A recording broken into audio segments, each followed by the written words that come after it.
वफाकी काबीना में इख्तलाफात की खबरें सामने आ रही हैं क्योंकि मुंतखब अरकान को एतराज़ है कि काबीना में गैर मुंतखब अफराद की तादाद बढ़ती जा रही है। ना सिर्फ तादाद बढ़ रही है बल्कि फैसला साजी में उनका किरदार भी बढ़ रहा है, इसलिए कुछ मुंतखब अरकान नाराज़ हैं। इन नाराज़ अरकान का कहना है कि फ़ैसले मुंतखब अवामी नुमाइंदों के बजाय गैर मुंतखब लोग कर रहे हैं। फैसला गैर मुंतखब लोग करेंगे, भुगतने मुंतखब अफराद को पड़ेंगे। एक शिकायत यह भी है कि इन गैर मुंतखब अरकान को कोई जानता तक नहीं है। वफाकी वज़ीर गुलाम सरवर खान ने कल हम न्यूज़ के प्रोग्राम में आदिल शाजिब से बात करते हुए उनका कहना था कि मौमनीन ख़ुसूसी के असासे भी ज़ाहिर किए जाएँ। काबीना में ऐसे लोग बैठे हैं जिन्हें मैं जानता तक नहीं हूँ। हुकूमत पर उंगलियाँ उठ रही हैं कि ये कौन लोग हैं, कहाँ से आए हैं। इस हवाले से आज सीनियर तज्ज़ियाकार और सहाफ़ी सुहेल बड़ाई साहब ने कॉलम भी लिखा है जिसके मुताबिक वफाकी काबीना पर होने वाले एतराज़ात में सबसे बड़ा ये एतराज़ है कि 51 रुकनी काबीना में 5 एडवाइज़र्स और 15 स्पेशल असिस्टेंट गैर मुंतखब शुदा हैं। पार्लिमानी निज़ाम और काबीना का अलमिया यही है कि टेक्नोक्रेट्स की बहुत बड़ी तादाद फैसला साजी में शरीक है, जिसकी वजह से सियासी अनासिर दब गए हैं। और अंदेशा यह है कि बजट गैर सियासी जहन के साथ बनाया गया तो उसके सियासी असरात बुरे निकल सकते हैं। कहते हैं काबीना अहम नहीं, काबीना चुनने वाला अहम होता है। गलत मशवरे मुशीर नहीं देते, गलत मशवरे मानने वाला हुक्मरान गलत होता है। कॉलम के मुताबिक याद रखें, कभी भी जवाल वजीरों की गलतियों की वजह से नहीं आता, वजीर आज़म के गलत फैसलों की वजह से जवाल आता है। ये सारी की सारी बातें सुहेल बड़ाई साहब ने लिखी हैं। इख्तलाफात की खबरें भी सामने आ रही हैं। सुहेल बड़ाई साहब हमारे साथ मौजूद हैं। सुहेल बड़ाई साहब, बहुत शुक्रिया हमें शो में ज्वाइन करने के लिए। बड़ाई साहब, आपने भी लिखा, अब ज़ाहिर है आपने भी कहा कि जिम्मेदारी वज़ीर आज़म ही की बनती है, मगर अभी तक जिम्मेदारी से आज़ाद रहे हैं वज़ीर आज़म इमरान खान। अगर मुआशी पॉलिसी नाकाम हो जाए तो असद उमर की जिम्मेदारी ठहरती है, वज़ीर आज़म की नहीं। अगर शुगर की कीमतें बढ़ जाएँ तो दूसरों की जिम्मेदारी ठहरती है। वज़ीर आज़म को क्रेडिट मिलता है कि उन्होंने इंक्वायरी ऑर्डर की है, हालांकि 100 अरब रुपए की बात होती है कि गरीब आवाम की जेब से निकाल लिया गया। साथ ही अगर लॉकडाउन कामयाब हो जाए तो क्रेडिट ले लेते हैं वज़ीर आज़म, अगर लॉकडाउन नरम हो तो फिर वज़ीर आज़म को क्रेडिट दे दिया जाता है कि तो पहले दिन से ऐसी बातें करते थे। पंजाब हुकूमत की नाकामी का उनको ब्लेम नहीं जाता। तो अब तक तो किसी भी इल्ज़ाम से आज़ाद हैं, सारे क्रेडिट उन्हें दिए जाते हैं। आपको कैसे लगता है कि उनके ऊपर सारी जिम्मेदारी डाल दी जाएगी आखिर में? जी, निस्बतन हालात उनको फेवर कर रहे हैं। जैसे कोरोना वायरस आ गया, पीछे चीफ ऑफ आर्मी स्टाफ की तकर्री की वजह से जो है उस इबहाम का भी उन्हें फ़ायदा हुआ। लेकिन मैं आपकी तवज्जो दिलाना चाहता हूँ 2 पीरियड्स की तरफ कि जब ज़ियाउल हक ने जुनेजो को लाए या जनरल मुशर्रफ ज़फ़रुल्लाह जमाली को लाए, यानी दोनों जो मार्शल लॉज थे। अब उस वक्त सूरत हाल बिल्कुल आज से मिलती जुलती थी कि जो हमारी रियासती ताकतें थी वो दोनों जो सियासी जमातें थी उस वक्त की, उनको वो पसंद नहीं करते थे। तो इसलिए उनकी सपोर्ट थी, जैसे ज़फ़रुल्लाह जमाली के लिए क्योंकि वो ना पीपल्स पार्टी को लाना चाहते थे ना नून लीग के लिए जाना चाहते थे। इसी तरह जुनेजो के दौर में वो नहीं चाहते थे कि पीपल्स पार्टी आए या कौमी इत्तेहाद जो है उसके लीडरों को अहमियत मिले। तो चुनाचे उनको लंबा ग्रेस पीरियड मिला। तो इसी तरह इमरान खान साहब को भी दूसरी तरफ जो उनके मुखालिफ हैं वो चूँकि गुड बुक्स में नहीं है, ना पीपल्स पार्टी ना नून लीग, इसलिए भी उनको ग्रेस पीरियड मिलता है क्योंकि उनके मुखालफों को वो एडवांटेज इस वक्त हासिल नहीं है जो आम तौर पे हमारे सियासी कल्चर में होता है कि अपोजिशन जो है वो उस किसी न किसी तरह रियासती अदारों के साथ इन टच होती है, वो अल्टरनेट गवर्नमेंट होती है। तो अभी फ़िलहाल उनकी एक्सेप्टेंस अल्टरनेट गवर्नमेंट के तौर पे नहीं है दोनों फरीकों की, ना पीपल्स पार्टी की और ना नून की। जिस दिन वो पोजीशन हो गई उस दिन इमरान खान साहब का ग्रेस पीरियड जो है वो ख़त्म हो जाएगा।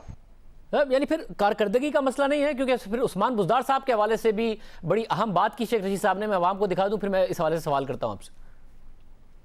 इस्लामाबाद में कारकर्दगी तो बहुत अच्छी है, जहाँ तब्दीली होनी थी वहाँ वजारत इत्तलात में हो गई है। और बुज़दार जाने और उसका काम जाने, जब तक बुज़दार के साथ इमरान खान है कारकर्दगी है, किसी कारकर्दगी की ज़रूरत नहीं है। मतलब कारकर्दगी की ज़रूरत नहीं है अगर वो इमरान खान साहब साथ हैं। ये भी एक ऐसा पीरियड चल रहा है कि बुज़दार साहब की बुरी कारकर्दगी ना उन्हें हर्ट कर रही है ना इमरान खान साहब को हर्ट कर रही है। शाहजेब साहब, जैसे मैंने कहा, सवाल ये है कि भाई अगर इमरान खान साहब जाते हैं तो कौन आए, ये एक बहुत बड़ा सवाल है। तो इसका फ़ायदा होता है कि भाई इनको कैसे भेजें जब कोई उसके मुतबादल फ़िलहाल अभी कोई स्कीम नहीं बनी, कोई ऑप्शन नहीं आई। दोनों जो पार्टियां हैं उनको बड़ी मुश्किल से इक़्तिदार से बाहर किया गया है। इसी तरह पंजाब में शायद बहुत सारी ताकतें चाहती थी कि बुज़दार साहब ना चलें, लेकिन फिर कुछ खान साहब ने अपनी चीज़ें ताकत से मनवाई, अपनी ज़िद से, अपनी कुव्वत से।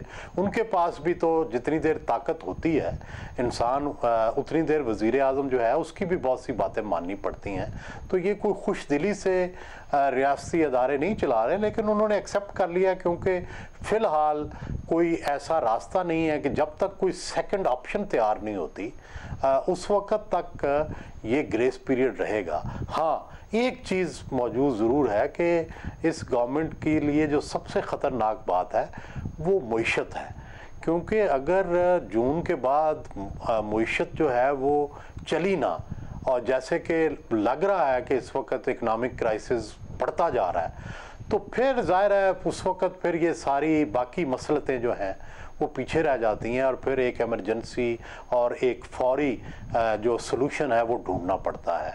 तो वो एक ऑप्शन है। अदरवाइज़ तो खान साहब इस वक्त सुप्रीम है और उनको कोई बड़ा चैलेंज नहीं है, इसीलिए वज़ीर जो मर्ज़ी करते रहें, जिस वज़ीर को वो चाहें अहमियत दें, जिसको ना दें, चाहे गैर मुंतखब जो हैं उनको अहमियत दें।